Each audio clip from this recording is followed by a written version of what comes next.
23મી August એટલે આવતીકાલ રાષ્ટ્રીય અવકાશ દિવસ એટલે કે નેશનલ સ્પેસ દિવસ તરીકે પહેલું વાર આપણે ઉજવવાનો પ્રસંગ આવ્યો છે.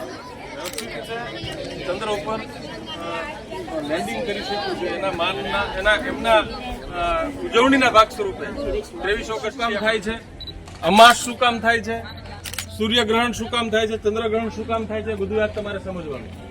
જુદા જુદા ગ્રહોની જુદી જુદી લાક્ષણિકતા અમને રસ ઉત્પન્ન કરે એવો એસ્ટ્રોનોમી વિષય છે. એટલે આજે આપણે રાષ્ટ્રીય અવકાશ દિવસની ઉજવણીના ભાગ સ્વરૂપે તમારી શાળામાં અમારી ટીમ આવી છે. એટલે આજે આપણે આખું ખગોળશાસ્ત્રને સમજવાનું છે ને સમજવા સાથે આત્મસાત.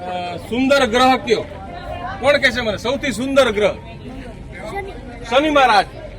કેવી રીતે શું સાંભળો? ગુરુત્વાકર્ષણ બળ છે તો સૂર્યનું ગુરુત્વાકર્ષણ બળ સૌથી ઝાઝું છે એટલે દરેક ગ્રહો એના બધા ગ્રહો છે એ ખેંચે છે, આખી રાશિ ફરે છે ઘડિયા પ્રમાણે. તો હવે આપણે એ જોવાનું છે કે સૂર્ય જે છે એ મંદાકિની તારામંડળનો સૌથી ચમકતો તારો કહેવામાં આવે છે. કયો? મંદાકિની તારામંડળ. આપણું જે તારામંડળ છે ને એને મંદાકિની નામ છે.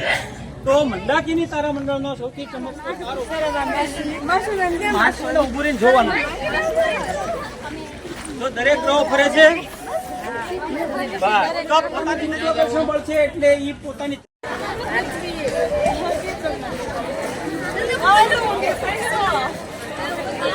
પોતાનું ધ્યાન રાખો.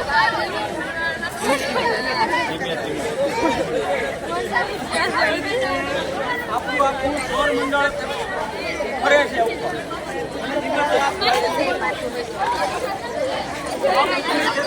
ફરીને પોતાની શરીર પર આવશે ત્યારે કેટલો સમય થશે?